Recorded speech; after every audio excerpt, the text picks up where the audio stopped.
Hello everyone, once again welcome back to क्योंकि पढ़ाई ज़रूरी है यूट्यूब चैनल।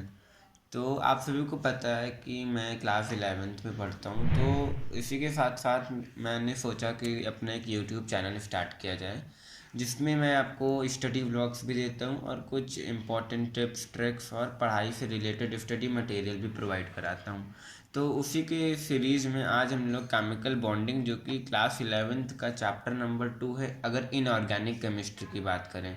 और अगर वैसे बात करें एनसीईआरटी टेक्स्ट बुक में, तभी आपका चैप्टर नंबर 5 या 6 में आता है। तो इसलिए आज की इस वीडियो में हम लोग केमिकल बॉन्डिंग, जो कि आपका क्लास 11th का टॉपिक है, इस पूरे चैप्टर को हम लोग पढ़ेंगे। बट ये चैप्टर में इस आपके टोटल 10 to 11 वीडियो जाएंगे, और ये आपका आज पहला वीडियो है। इसमें हम लोग आज बेसिक्स पढ़ेंगे, थोड़ा इंट्रोडक्शन देखेंगे, इंट्रोडक्शन पार्ट कवर करेंगे और लुइस डॉट स्ट्रक्चर के बारे में जानेंगे। Then after Lewis dot structure we are going to know and familiar about chemical bond, causes of bond formation। तो यही सारे आप आज के हमारे टॉपिक्स हैं जो कि आज हम लोग पढ़ेंगे। तो चलिए स्टार्ट करते हैं आज का अपना ये टॉपिक। तो ये आपका केमिकल बॉन्डिंग है, जो कि क्लास 11th के लिए है।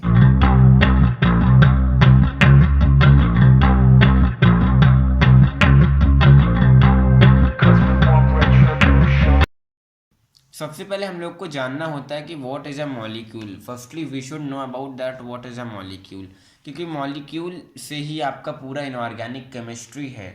ठीक है, मॉलिक्यूल अगर आपको एक बेसिक सा इंट्रोडक्शन नहीं पता होगा, तो आप अपना जो पूरा चैप्टर है तो आप उसको अच्छे तरीके से नहीं समझ पाएंगे। इसलिए हर एक बेसिक इंपॉर्टेंट की टर्म्स को, की फैक्ट्स को, हर एक चीज़ को यहाँ पर आपको समझाने की अच्छी से अच्छी कोशिश की जा रही है। तो अगर आप हमारे चैनल पर नए हैं तो आप लोग उस चैनल को सब्सक्राइब भी कर सकते हैं। तो चलिए स्टार्ट करते हैं। तो ये हमारा क्या है, मॉलिक्यूल। सो मॉलिक्यूल बेसिकली हमारा डिफाइन किया जाता है smallest particle of matter which exist as independently entity. यानी कि मॉलिक्यूल एक ऐसा स्मॉलेस्ट पार्टिकल होता है मैटर का, जो कि इंडिपेंडेंट होता है। ठीक है, यानी कि मॉलिक्यूल आप लोगों ने सुना होगा कि ये मॉलिक्यूल मॉलिक्यूल वर्ड्स आप लोगों ने बहुत बार सुना होगा। क्लास 8th 7th में भी आप लोगों ने मॉलिक्यूल के बारे में स्टडी किया होगा। तो ये एक ऐसा डिफाइंड स्मॉलेस्ट पार्टिकल होता है, जो हमारा स्मॉलेस्ट पार्टिकल होता है, इसी को हम लोग मॉलिक्यूल कहते हैं। जैसे आपने एटम के बारे में सुना, वैसे ही मॉलिक्यूल के बारे में सुना होगा। Then after we are going to know about that homonuclear molecule. कि होमोन्यूक्लियर मॉलिक्यूल क्या होता है। तो होमोन्यूक्लियर मॉलिक्यूल में ये होता है कि जितने भी मॉलिक्यूल्स होते हैं उसमें एक सेम ही एटम प्रेजेंट रहे। यानी कि अगर आप कोई भी एक मॉलिक्यूल लीजिए, उस मॉलिक्यूल में सेम एटम हो। अच्छा, मॉलिक्यूल के साथ साथ में ही एक टर्म और आती है जिसको हम लोग कहते हैं कंपाउंड। मॉलिक्यूल के साथ में एक टर्म और आती है जिसको हम लोग क्या कहते हैं, कंपाउंड। अब कंपाउंड का क्या मतलब होता है, what is meant bye compound. चलिए कंपाउंड के बारे में समझ लेते हैं। तो यहाँ पर आपको क्या लिखा है, यहाँ पर आप देख सकते हैं, मैं यहाँ पर लिख रहा हूँ compound. What is a compound. तो बेसिकली कंपाउंड एक ऐसा सब्सटेंस, मतलब कंपाउंड में क्या होता है कि आपका NaCl, आप अगर एग्जांपल देख रहे हैं तो ये आपका एग्जांपल कंपाउंड का है। कैसे, क्योंकि इसमें दो एलिमेंट्स हैं, और अगर कोई भी दो एलिमेंट, यानी कि एक क्लोरीन हो गया और एक हमारा सोडियम हो गया, तो ये हमारा क्या हो गया, कंपाउंड हो गया। तो ये हमारा कंपाउंड होता है जिसमें डिफरेंट एटम्स, डिफरेंट मॉलिक्यूल्स हमारे प्रेजेंट रहते हैं। बट अगर हम लोग मॉलिक्यूल की बात की जाए तो सेम एटम्स उसमें प्रेजेंट होने चाहिए, सेम एलिमेंट्स उसमें प्रेजेंट होने चाहिए। जैसे कि आपको यहाँ पे दिखाई पड़ सकता है एग्जाम्पल्स में, H2 हो गया, N2 हो गया, O3 ozone, P4S8 etcetera. There are a lot of examples of homonuclear molecule. Then after we are going to know about heteromolecular molecule. What is meant by heteromolecular molecule. तो जो भी molecule होता है जिसमें different atoms present हो। Let's see that. मैंने आपको बताया हेट्रो मॉलिक्यूल के बारे में, तो जैसे हमने NaCl लिखा तो ये आपका हेट्रो मॉलिक्यूल हो जाता है, हेट्रोन्यूक्लियर मॉलिक्यूल। तो ये आपका हेट्रोन्यूक्लियर मॉलिक्यूल है। एक और चीज़ कि ये जो आपका शीट है, मैं जिस पे आपको इस समय पढ़ा रहा हूँ, ये मैं थोड़ा रफ वर्क और या तो फिर कुछ समझाने के लिए यूज करूँगा। और ये शीट में आपको पूरा हर एक चीज़ इसमें आपको नोट्स की तरह इसमें मिल जाएगा। तो आप लोगों को अगर नोट्स बनाना हो तो आप लोग नोट्स भी बना सकते हैं। प्लस एज वेल अगर आप लोगों को इसका पीडीएफ चाहिए इस नोट्स का, तो आप लोग कमेंट करिए और जल्द से जल्द हो सकेगा कि आप लोगों को इसका जो भी नोट्स का पीडीएफ पूरा होगा उसको आपको देने का पूरा पूरा ट्राई किया जाएगा। तो चलिए स्टार्ट करते हैं। सॉरी, स्टार्ट तो कर चुके हैं। केमिकल बॉन्ड के ऊपर हम लोग आ जाते हैं। सो बेसिक तो चैप्टर का नाम है केमिकल बॉन्डिंग। चैप्टर का नाम हमारा है केमिकल बॉन्डिंग। यहाँ पर क्या है, केमिकल बॉन्ड है। तो पहले केमिकल बॉन्ड की डेफिनेशन समझते हैं कि क्या कहता है, उसके बाद हम लोग चलते हैं इसके फर्दर स्टडीज के बारे में और भी इसके बारे में पढ़ेंगे। तो केमिकल बॉन्ड बेसिकली एक ऐसा सब्सटेंस होता है। द केमिकल बॉन्ड का क्या मतलब होता है कि अट्रैक्टिव फोर्स जो कि होल्ड करे वेरियस कॉन्स्टिट्यूएंट एटम्स को, आयंस को, एटसेट्रा। यानी कि केमिकल बॉन्ड में अट्रैक्टिव फोर्सेस लगती हैं। केमिकल बॉन्ड्स में क्या होता है, अट्रैक्टिव फोर्सेस लगती हैं जो कि होल्ड करती हैं वेरियस कॉन्स्टिट्यूएंट्स में, मतलब वेरियस कॉन्स्टिट्यूएंट्स में एटम्स प्रेजेंट हों, आयंस प्रेजेंट हों, cation anion you can say, जो पॉजिटिव नेगेटिव चार्ज होते हैं। यहाँ पे आपको बता दूँ, कोई जो भी पॉजिटिव या नेगेटिव चार्जेस होते हैं, ये हमारा पॉजिटिव चार्ज, ये हमारा नेगेटिव चार्ज, तो ये सारे ही हमारे क्या हो जाते हैं, कैटायन हो जाते हैं, एनायन हो जाते हैं सारे हमारे। फिर हमारे जो भी होते हैं एटसेट्रा, बहुत सारी चीज़ें together in different chemical species called bond, chemical bond. कि जो भी हमारा अट्रैक्टिव फोर्स है जो कि होल्ड कर रहा है बहुत सारे कॉन्स्टिट्यूएंट के एटम्स को, चार्जेस को, आयंस को, कैटायन को, एनायन को एक डिफरेंट केमिकल स्पीशीज में, यानी कि एक ही साथ में ही वो इकट्ठा करके रखा है, उसी को हम लोग केमिकल बॉन्ड कहते हैं। यानी कि जो भी हमारा बेसिक्स जो भी चीज़ है ये हमारा केमिकल बॉन्ड कहलाता है। जैसे कि मैं आपको यहाँ पे एग्जांपल्स लिखे होंगे, H2 यानी कि क्या हो जाता है, हाइड्रोजन। अब हाइड्रोजन में हम क्या देख सकते हैं, अगर मैं हाइड्रोजन की यहाँ पर आपको बात करूँ, दिस इज H2। अब हाइड्रोजन की अगर मैं यहाँ पर बात कर रहा हूँ तो हाइड्रोजन और हाइड्रोजन, यानी कि हाइड्रोजन में सिंगल बॉन्ड है, बॉन्ड, इसको हम लोग क्या कहते हैं, बॉन्ड बेसिकली। तो हाइड्रोजन को एक हाइड्रोजन ने पकड़ के रखा है। अच्छा, ये क्यों पकड़ के रखा है, बेसिक सा मतलब होता है कि इनऑर्गेनिक केमिस्ट्री या पूरे केमिस्ट्री में कोई भी चीज़ क्यों होती है, अगर आप लोग चाहे इनऑर्गेनिक की बात करें, चाहे आप लोग फिजिकल की बात करें, चाहे आप लोग ऑर्गेनिक की बात करें, तो सब चीज़ क्यों होता है केमिस्ट्री में, यानी कि all the three branches of chemistry में अगर हम लोग बात करें तो तीनों ब्रांचेस में हर एक चीज़ स्टेबल होने के लिए होता है। यानी कि स्टेबिलिटी चाहिए। क्या चाहिए, स्टेबिलिटी चाहिए। और स्टेबिलिटी कैसे मिलेगी किसी को, कैसे वो स्टेबिलिटी गेन कर पाएगा, कैसे वो स्टेबिलिटी गेन कर सकता है, अपने इलेक्ट्रॉन्स को शेयर करके, कोई और फैक्टर डिपेंड करता है वेरियस फैक्टर्स पे ये सब। तो उसी का एक फैक्टर है केमिकल बॉन्डिंग। तो केमिकल बॉन्ड में ये जो है आपका हाइड्रोजन के पास में कितने, इसकी हाइड्रोजन की वैलेंसी क्या होती है, इसके आउटर मोस्ट इलेक्ट्रॉन्स कितने इसमें पाए जाते हैं, तो 1। तो आप इसको सिंपल सा 1 और यहाँ पर 1, ये अभी आपके बारे में अभी आपको समझ में नहीं आएगा कि मैंने क्या किया है। ये आप लोगों को लुईस डॉट स्ट्रक्चर एक टर्म आएगा, लुईस डॉट स्ट्रक्चर, उसमें आपको ये पढ़ना है। तो हाइड्रोजन और हाइड्रोजन इन दोनों के पास में टोटल ऑक्टेट नहीं कंप्लीट था। ऑक्टेट अगर कंप्लीट नहीं था तो इन्होंने अपने आपस में इन्होंने अपने बॉन्ड्स को शेयर किया, अपने इलेक्ट्रॉन्स को शेयर करके H2 का फॉर्मेशन कर लिया। तो जैसे आप यहाँ पे देख सकते हैं NaCl, Na पर पॉजिटिव चार्ज है, Na पर यहाँ पर आपको पॉजिटिव चार्ज है, Cl पर नेगेटिव चार्ज है, वही हमारा एग्जाम्पल्स है। Then we are going to know about that causes of bond formation, that what are the causes of bond formation।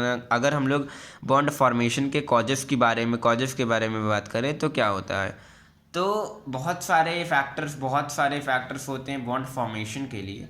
जैसे कि टेंडेंसी टू गेन एक्वायर, यानी कि अगर कोई टेंडेंसी होती है गेन करने के लिए, एक्वायर करने के लिए मिनिमम एनर्जी। अब इसका क्या मतलब हुआ, तो बेसिक सा इसका फैक्टर, इसका अगर बताऊं मैं इसके बारे में, तो यहाँ पे मैं देखिए लिख रहा हूँ। इसमें क्या आपको पढ़ना है, टेंडेंसी के बारे में पढ़ना है कि गेन करना या एक्वायर करना। क्या एक्वायर करना, मिनिमम एनर्जी को। स्टेबिलिटी, अगर स्टेबिलिटी किसी भी एटम की, किसी भी एलिमेंट की बढ़ रही है, किसी भी मॉलिक्यूल की, किसी भी कंपाउंड की अगर स्टेबिलिटी बढ़ रही है तो एनर्जी डिक्रीज होगी, ये याद रखिए। क्योंकि अगर कोई भी चीज़ एक्वायर कर रहा है मिनिमम एनर्जी की, वो मिनिमम एनर्जी में रहना चाहता है, इसको स्टेबल होना है। तो अगर कोई भी कंपाउंड है, कोई भी मॉलिक्यूल, अगर उसको स्टेबल होना है, किसी भी एलिमेंट को अगर स्टेबिलिटी चाहिए, तो स्टेबिलिटी के लिए फैक्टर क्या चीज़ें, स्टेबल हो गया, पर अब जो उसकी एनर्जी हो जाएगी वो रिड्यूस होगी। ये आपको नोट डाउन करना है कि एनर्जी अब उसकी क्या हो जाएगी, वो रिड्यूस हो जाएगी। यानी कि हम एक तरीके से ये भी कह सकते हैं कि जो आपकी स्टेबिलिटी होती है, स्टेबिलिटी आपकी इनवर्सली प्रोपोर्शनल टू 1/एनर्जी होती है। ये 1/एनर्जी आपका स्टेबिलिटी का इनवर्सली प्रोपोर्शनल होता है, तो इसको भी नोट डाउन कर लीजिए। Okay, now we are going to move on next page. अब हम लोग नेक्स्ट पेज पर आ चुके हैं, जिसमें अब हम लोग बात करेंगे एक और फैक्टर है जो कि tendency to acquire noble gas configuration का एक फैक्टर है।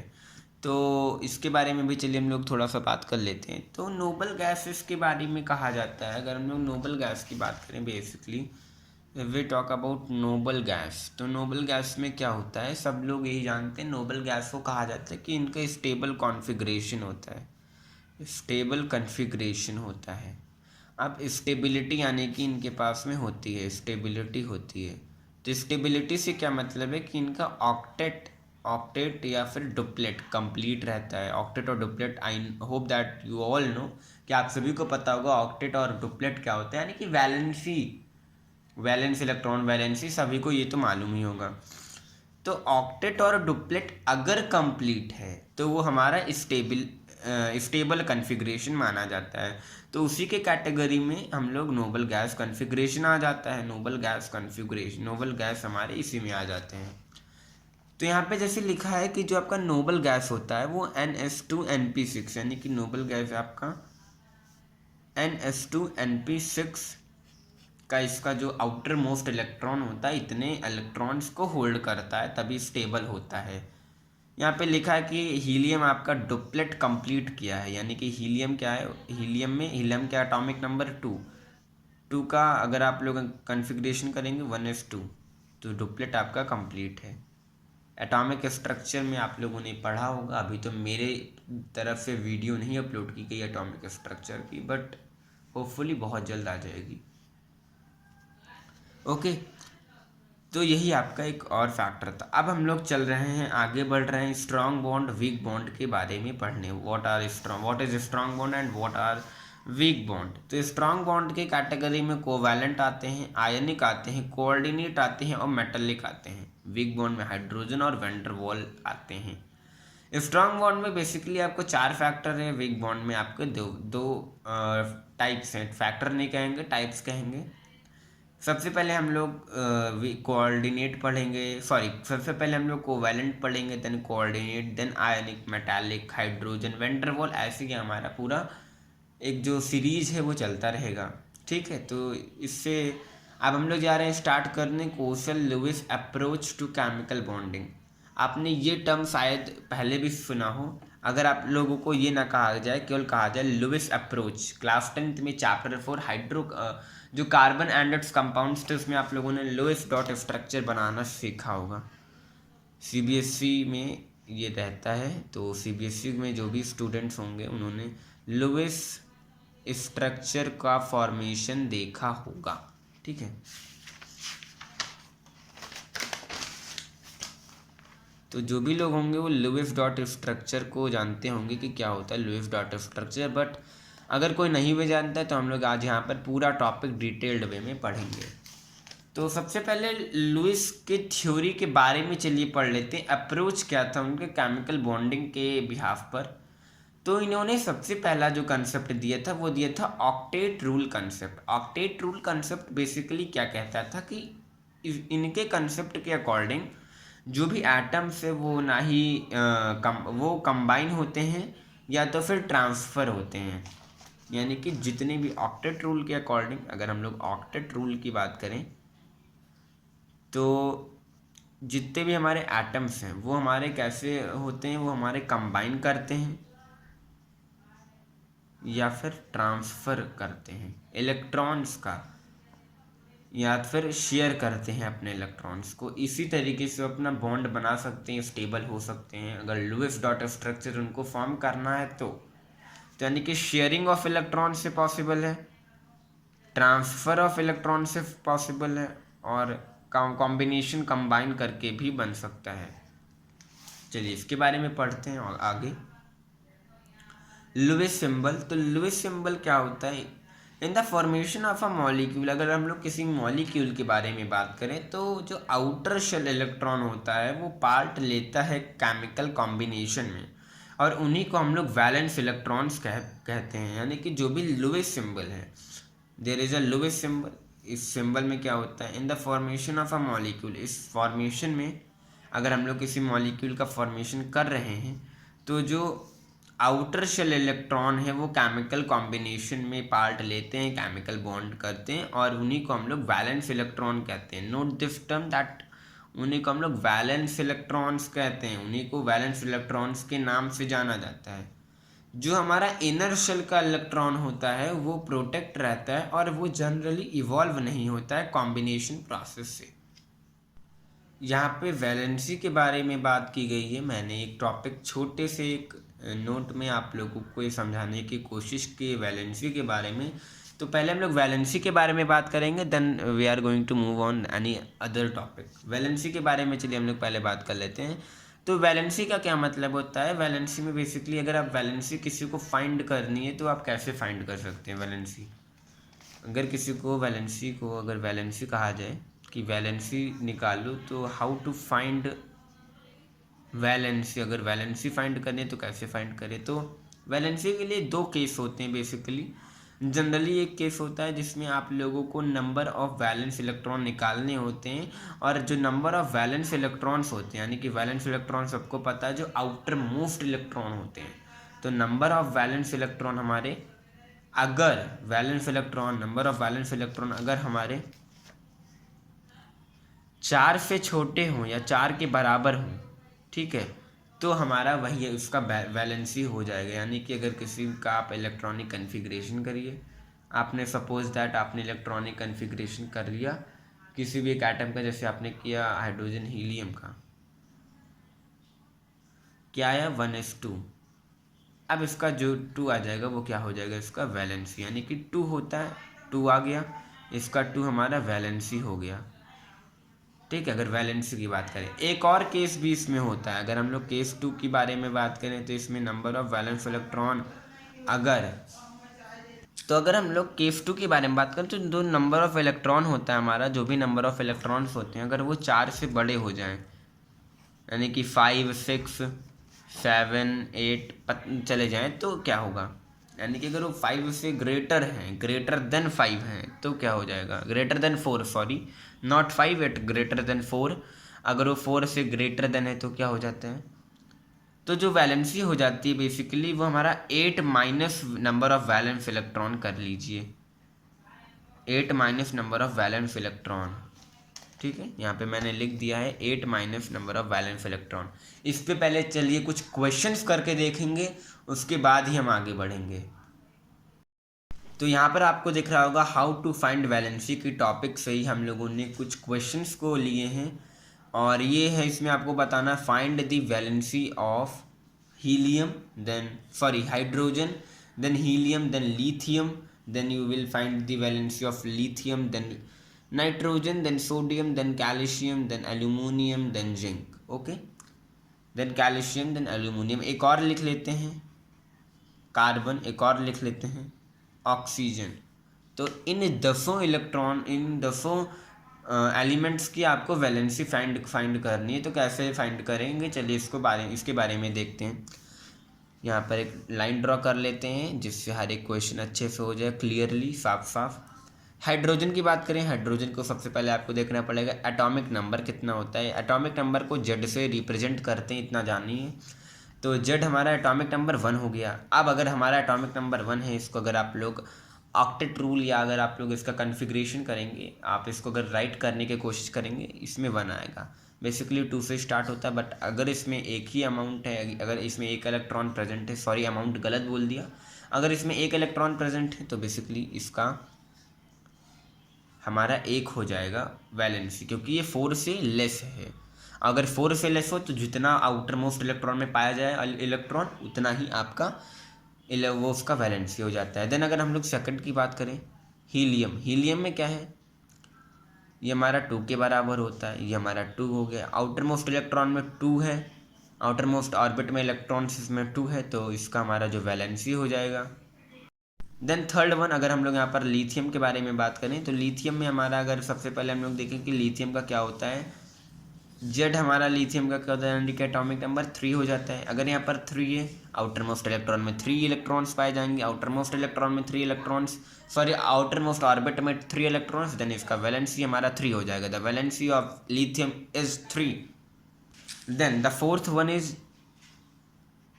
नाइट्रोजन। नाइट्रोजन के बारे में अगर हम लोग बात करें, नाइट्रोजन के बारे में, तब नाइट्रोजन का क्या होता है एटॉमिक नंबर, नाइट्रोजन का एटॉमिक नंबर होता है 7। अगर हम लोग देखें तो इसका अगर हम लोग कन्फिग्रेशन करें, अगर इसको हम लोग राइट करने की कोशिश करें, तब 2 देन 5, यानी कि हमारा जो आउटर मोस्ट ऑर्बिट में इलेक्ट्रॉन पाए जा रहे हैं वो 5 हैं, जो कि हमारा 4 से ग्रेटर है। तब अब इसके लिए जो केस नंबर 2 है, केस नंबर 2 को आपको यहाँ पर अप्लाई करना है। You have to apply here, case number 2 को अप्लाई करेंगे तो 8 माइनस करना था जो भी आपका आउटर मोस्ट ऑर्बिट में इलेक्ट्रॉन पाए जाएं, 8 माइनस 5, यानी कि इसका जो आपका हो जाएगा वैलेंसी वो 3 हो जाएगा। चाहे तो आप अभी गूगल करके देख सकते हैं, वैलेंसी इज इक्वल्स टू 3 हो जाते हैं। ऐसे ही अगर हम कैल्शियम की बात करें, एल्यूमिनियम की बात करें, जिंक की बात करें, कार्बन की बात करें, ऑक्सीजन की बात करें, सब में ऐसे ही बस 2 केस आपको लेकर चलने, उसी से आपका वैलेंसी निकल जाएगा। बेसिकली ये तो और भी फैक्टर्स पर डिपेंड करते हैं, बट जनरली मैं यहाँ पर आपको बता रहा हूँ। कार्बन की अगर हम लोग बात करें तो कार्बन में क्या होता है, कार्बन का इसका हमारा अगर हम बात करें तो कार्बन का एटॉमिक नंबर हो जाता है 6। इसको हम लोग किस तरह लिख सकते हैं, 2 देन 4 के बराबर कार्बन की वैलेंसी 4 हो जाएगी। ऑक्सीजन की बात करें, एटॉमिक नंबर हो जाता है 8, इसका अगर कन्फिग्रेशन करें 2 और 6, ये 6 हमारा जो इलेक्ट्रॉन है आउटर मोस्ट ऑर्बिट में, अगर हमारा जो भी 6 इलेक्ट्रॉन है, जो भी हमारा इलेक्ट्रॉन प्रेजेंट है वो 4 से ग्रेटर है, तो हम लोग क्या करें 8 माइनस 6 जो कि 2 आ जाएगा। ऑक्सीजन का हमारा जो भी वैलेंसी निकल के आएगा वो हमारा 2 आएगा। ठीक है, तो उम्मीद करता हूँ आपको ये 2 से 4 से 6 मिनट में जितना भी टाइम लगा हो उसमें आपको ये पूरा हाउ टू फाइंड वैलेंसी समझ में आ गई होगी, कैसे निकालते हैं। कैल्शियम, एल्यूमिनियम और जिंक आपके लिए होमवर्क है, ये तीनों आपके लिए होमवर्क है। आप लोग कमेंट सेक्शन में बताइए इसका आंसर, यानी कि क्वेश्चन आपका पहला होमवर्क मैं यहाँ पर एक जगह लिख दे रहा हूँ आप सभी के लिए। होमवर्क मैं साथ साथ दे ही रहा हूँ, देता चल रहा हूँ, जितने होमवर्क क्वेश्चन हैं आखिरी में भी दूंगा, बट मिडल में भी देता चलूँगा। पहला है कि आपको वैलेंसी बतानी है, फाइंड वैलेंसी। किसकी किसकी, जिंक की बता दीजिएगा, कैल्शियम की बता दीजिएगा, एल्युमिनियम की बता दीजिएगा, मैग्नीशियम की बता दीजिएगा, और आप लोग ऑक्सीजन की एक बार फिर से बता दीजिएगा। तो ये आपका होमवर्क पहला है, ठीक है ना। अब हम लोग जा रहे हैं बात करने कैसे लुईस डॉट स्ट्रक्चर बनाएं। लुईस डॉट स्ट्रक्चर पे फिर से हम लोग अब वापस आ रहे हैं लुईस डॉट स्ट्रक्चर के लिए बात करने के लिए। तो लुईस डॉट स्ट्रक्चर में चलिए वापस आते हैं। तो लुईस डॉट स्ट्रक्चर को बनाने के लिए बहुत सिंपल सा काम है, उसको भी हम लोग चलिए जान लेते हैं कैसे आप लुईस डॉट स्ट्रक्चर बना सकते हैं। हमने पेज को डिवाइड कर दिया और इसी में हम लोग सीखेंगे हाउ टू मेक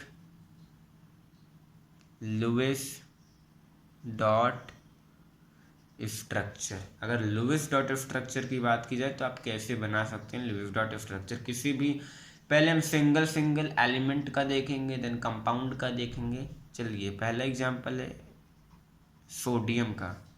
सोडियम का अगर लुईस डॉट स्ट्रक्चर बनाना है आप कैसे बनाएंगे, तो सोडियम के लिए सबसे पहले आपको इसमें देखना होगा इसका वैलेंस इलेक्ट्रॉन, उसके लिए मैंने आपको बताया। तो सोडियम का अगर आपको देखना है एटॉमिक नंबर देखिए 11 होता है। इसका आप अगर इलेक्ट्रॉनिक कन्फिग्रेशन करिए 2 8 देन 1, इसका हमारा वैलेंसी सोडियम का 1 आ गया। पूछिए कैसे, केस नंबर 1 इसमें अप्लाई हुआ है, जो मैंने अभी वैलेंसी के लिए पढ़ाया है। केस नंबर 1 अप्लाई हुआ है, जाके देख सकते हैं।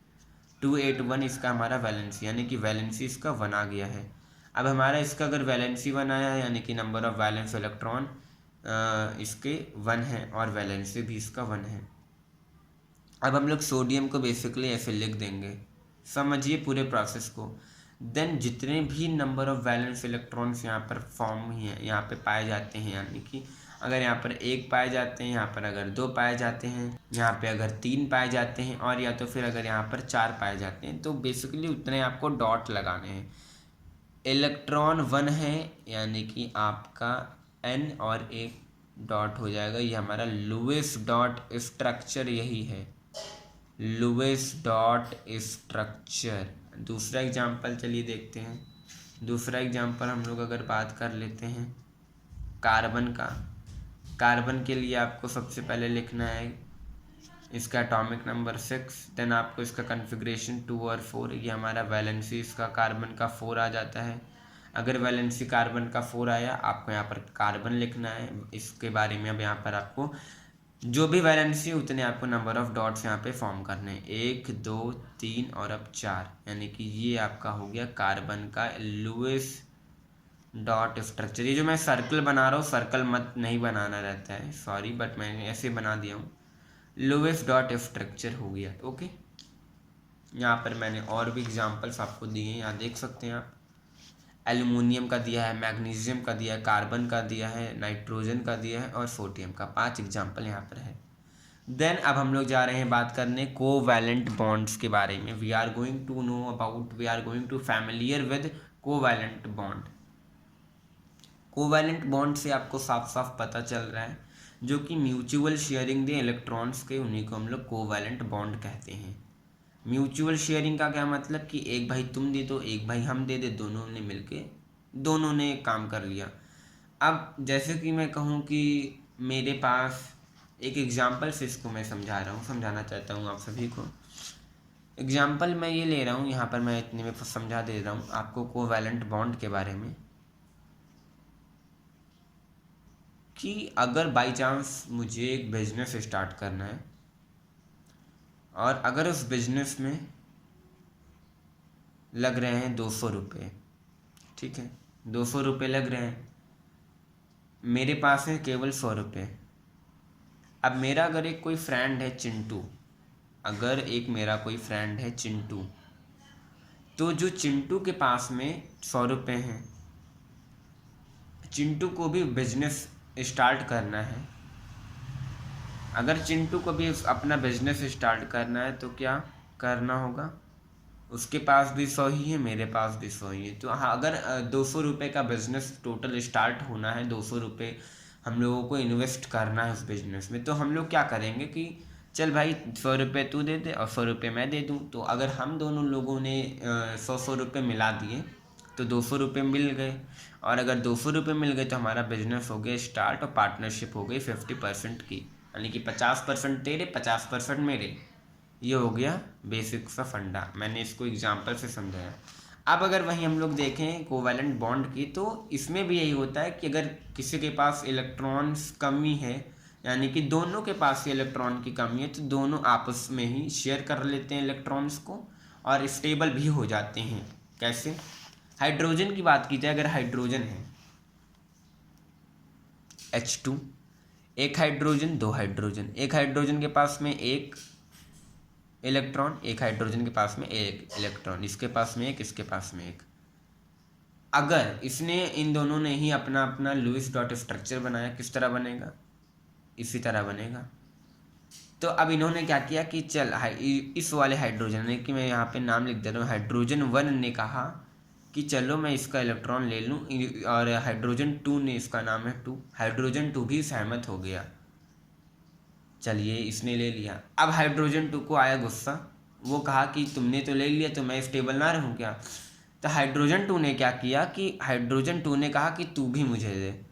तो इन दोनों ने आपस में म्यूचुअल शेयरिंग कर ली बॉन्ड्स इलेक्ट्रॉन की, और जब म्यूचुअल शेयरिंग हो जाती है तो वही आपका कहलाता है कोवैलेंट बॉन्ड, यानी कि इसमें एक म्यूचुअल शेयरिंग हो रही है, तो वही हमारा हो गया कोवैलेंट बॉन्ड। ओके, जैसे कि आपने यहाँ पे क्लोरीन का भी एग्जाम्पल मैंने दे दिया, आप देख सकते हैं। तो म्यूचुअल शेयरिंग के बारे में कुछ बातें लिखी गई हैं, चलिए इसको जान लेते हैं। Each bond is formed by sharing of an electron pair between the atom. एक इलेक्ट्रॉन पेयर को शेयर करना, उसी से हमारा म्यूचुअल शेयरिंग जो होता है। हर एक कंबाइनिंग एटम कंट्रीब्यूट करता है, एटलीस्ट एक इलेक्ट्रॉन उसको देना ही देना है, तभी तो म्यूचुअल शेयरिंग होगी, तभी तो दोनों इलेक्ट्रॉन दे रहे, नहीं तो कोई और बॉन्ड फिर फॉर्म हो जाएगा। उसको आगे पढ़ेंगे कौन सा बॉन्ड कब फॉर्म होता है। एक इलेक्ट्रॉन तो देना ही देना है। One electron to shared pair. जो कंबाइनिंग एटम है उसको अटेन करेगा outer shell gas noble gas configuration, जिससे हमारा शेयरिंग ऑफ इलेक्ट्रॉन निकल के आएगा। यहाँ पे मैंने कुछ नोट लिखा है, इसको आप लोग देखिए। जो इलेक्ट्रॉन बॉन्ड फॉर्मेशन में पार्टिसिपेट नहीं करते वो नॉन बॉन्डिंग या लोन पेयर कहलाते हैं। यानी कि जितने इलेक्ट्रॉन ऐसे बच रहे हैं जो कि पार्टिसिपेट नहीं कर रहे हैं वो हमारे लोन पेयर या तो फिर नॉन बॉन्डिंग कहलाते हैं। यानी कि इसको हम लोग लोन पेयर भी कह सकते हैं और नॉन बॉन्डिंग भी। कैसे, इसके बारे में चलिए जानते हैं एक एग्जाम्पल से। तो एग्जाम्पल में मैं यहाँ पर समझा रहा हूँ। अगर हम लोग क्लोरीन की बात करें, Cl2 की अगर हम लोग बात करें, इसका अगर हम आप लोगों से कहा जाए कि लुईस डॉट स्ट्रक्चर बनाइए, कैसे बनाएंगे। ये हमारा Cl, अगर मैं इसको नाम दे दूँ 1, इसको नाम दे दूँ 2। तो क्लोरीन का सबसे पहले आपको एटॉमिक नंबर देखना है, कितना होता है। क्लोरीन का 17 होता है, ठीक है। अगर आप क्लोरीन का यहाँ पर देखेंगे, कॉन्फ़िगरेशन करेंगे 2 8 10 एंड हियर 7। अब इसके में एक इलेक्ट्रॉन की कमी है, नहीं तो इसका ऑक्टेट कंप्लीट हो जाता। अगर ऑक्टेट कंप्लीट हो जाता तो ये महर्षय क्या हो जाते, स्टेबल भी हो जाती, स्टेबल के कैटेगरी में आ जाती है, बट ऐसा है नहीं। तो इसके लिए सबसे पहले हम लोगों को बनाना होगा एक लुईस डॉट स्ट्रक्चर। एक शेयर करिए, यहाँ पे आप देखिए इसका वैलेंसी कितना हो जाएगा 4, एक हो जाएगा वैलेंसी, ठीक है। इसकी वैलेंसी हमारी 1 होगी। तो बेसिकली आपको यहाँ पे 7 इलेक्ट्रॉन बना देने हैं जो कि इसका आउटर सबशेल में है, और 7वें वाले को हम डॉट से रिप्रेजेंट कर रहे हैं, ऐसे इसमें भी करिए। अब इसको 1 इलेक्ट्रॉन चाहिए और इसको भी 1 इलेक्ट्रॉन चाहिए। अब अगर इन दोनों को 1 इलेक्ट्रॉन चाहिए, बेसिक से ये लोग क्या करेंगे, शेयर कर लेंगे आपस में इलेक्ट्रॉन को। बट इतने सारे जो भी इलेक्ट्रॉन हमारे बचे, जो मैंने क्रॉस किया है, इन्होंने तो कोई पार्टिसिपेशन अपना दिखाया ही नहीं। और अगर इन्होंने अपना पार्टिसिपेशन नहीं दिखाया, अगर इन्होंने अपना पार्टिसिपेशन दिखाया ही नहीं, तो क्या हो गया, ये हमारे लोन पेयर कहलाते हैं, ये हमारे लोन पेयर कहलाएंगे। तो इस कंसेप्ट को भी याद रखिएगा, ध्यान में रखिएगा, ओके। अब आप लोगों को मिलने जा रहा है एक बहुत बड़ा धोखा। क्या है वो धोखा, चलिए उसके बारे में जानते हैं। ये तो आपका होमवर्क सेक्शन के लिए मैंने डिवाइड किया है, तो यहाँ पर चलिए बात कर लेते हैं। और आगे का धोखा ये है कि जो अभी मैंने आपको बताया लुईस डॉट स्ट्रक्चर के बारे में, तो जो अभी तक मैं पढ़ा रहा था वो था लुईस सिंबल, कि आप लोग कैसे कोई लुईस सिंबल कर सकते हैं। बेसिक सी बात है कि आप लुईस सिंबल से ही लुईस डॉट स्ट्रक्चर बना सकते हैं, बट लुईस डॉट स्ट्रक्चर को बनाने के लिए कुछ फर्दर स्टेप्स भी और हैं। लुईस डॉट स्ट्रक्चर को अगर आपको बनाना है तो उसके लिए आपको 4 स्टेप्स फॉलो करने होंगे, और वो 4 स्टेप्स क्या हैं, कैसे इसको हम लोग बना सकते हैं एकदम अच्छे से जो बने। तो इसमें क्योंकि एरर थोड़ा सा आ जाता है जो हम अभी बनाए थे, तो ये आपको जो मैं मेथड बताऊंगा बहुत ही सिंपल सा मेथड है। तो इसके बारे में हम लोग बात करेंगे इन द नेक्स्ट वीडियो। अगले वीडियो में हम लोग इसके बारे में भी बात करेंगे। और बस आज के लिए इतना ही। और आपका होमवर्क मैं कुछ दे दूं, वैलेंसी आपको दे दिया था, वैलेंसी आप एक की और लिख लीजिए, क्लोरीन की और सल्फ़र की। देन सेकंड होमवर्क है कि आपको बताना है जो मैंने बताया था, अभी आपको लुईस सिंबल से इंट्रोड्यूस कराना है, मुझे लुईस सिंबल के बारे में बताना है। और तीसरा क्वेश्चन है कि स्कूल लेवल एग्जामिनेशन में भी कुछ क्वेश्चंस आते हैं जो कि डेफिनेशन बेस्ड रहते हैं, तो उसी के लिए बताना है व्हाट इज केमिकल बॉन्डिंग। ये आपके आज के 3 होमवर्क हैं। तो आशा करता हूँ आपको आज का वीडियो बहुत अच्छा लगा होगा, पसंद आया होगा, और हर एक चीज़ कंसेप्ट में मैंने अच्छे से पढ़ाया है, बहुत अच्छे से क्लियर हो गया है। तो ठीक है, अब हम लोग मिलेंगे एक नए वीडियो में जिसके अंदर हम लोग नेक्स्ट टॉपिक जो कि how to draw Lewis dot structure है उसके बारे में पढ़ेंगे। और लुईस डॉट स्ट्रक्चर के बाद कोवैलेंट बॉन्ड की क्या प्रॉपर्टी होती है, फिर हम लोग कोऑर्डिनेट बॉन्ड पढ़ेंगे, आयनिक बॉन्ड पढ़ना है, अभी हम लोग को फॉर्मल चार्ज पढ़ना है, ऑक्टेट रूल के कुछ लिमिटेशंस होते हैं। तो टॉपिक और कंसेप्ट इसका तो बहुत है, और एक ये ऐसा चैप्टर है जिस चैप्टर में बेसिक सा मैं अगर आपको कहूँ कि ऑर्गेनिक पूरी इसी चैप्टर पे डिपेंड है और आधी इनऑर्गेनिक इसी चैप्टर पर डिपेंड है ना। तो आप मेरी बात एकदम गौर से सुनिए कि अगर ये चैप्टर आपका बिल्कुल नहीं तैयार है तो आप आगे का जो भी आपका है वो आपका अच्छे से नहीं हो पाएगा। तो इसलिए इस चैप्टर के हर एक कंसेप्ट को बिल्कुल अच्छे से देखिए, और मैं यहाँ पर हर एक वीडियो प्रोवाइड करा ही रहा हूँ, एकदम बिल्कुल फ्री ऑफ कॉस्ट मैं यहाँ पर दे रहा हूँ। तो आपको इसके लिए कोई भी पैसा या पेमेंट पैकेज सब्सक्रिप्शन करने की कोई भी ज़रूरत नहीं है। तो अगर कोई ज़रूरत नहीं है तो आप लोग तो यहाँ पे पढ़ ही सकते हैं आराम से। और बीइंग अ 11th ग्रेडर, मैं एक 11th ग्रेडर भी हूँ। नवंबर आ चुका है, नवंबर में मैं ये वीडियो आपको अपलोड, सॉरी अक्टूबर आ चुका है, अक्टूबर में आपको ये वीडियो अपना अपलोड कर रहा हूँ। तो मैंने भी पढ़ ही चुका होगा, तभी तो मैं आपको यहाँ पे पढ़ा रहा हूँ बाकायदा अच्छे से समझा के। अगर मैं ना पढ़ चुका होता तो मुझे वैलेंसी की वी भी ना मालूम होती। तो आप लोग खुद ही समझिए कि अगर मैं यहाँ पे ना पढ़ा रहा होता तो वैलेंसी भी मुझे ना मालूम होता कि वैलेंसी क्या होती है। तो इसीलिए आप लोगों से रिक्वेस्ट है, अगर आप लोग हमारे चैनल पर नए हैं तो सब्सक्राइब ज़रूर करिएगा, लाइक करिएगा, शेयर करिएगा, कमेंट करिएगा। अपने फ्रेंड्स, दोस्तों, फैमिली में अगर कोई आपके रिलेटिव्स में कोई 11th ग्रेडर के स्टूडेंट होंगे उनको भी आप लोग शेयर कर सकते हैं ये वीडियो। और तब तक के लिए टेक केयर, बाय बाय।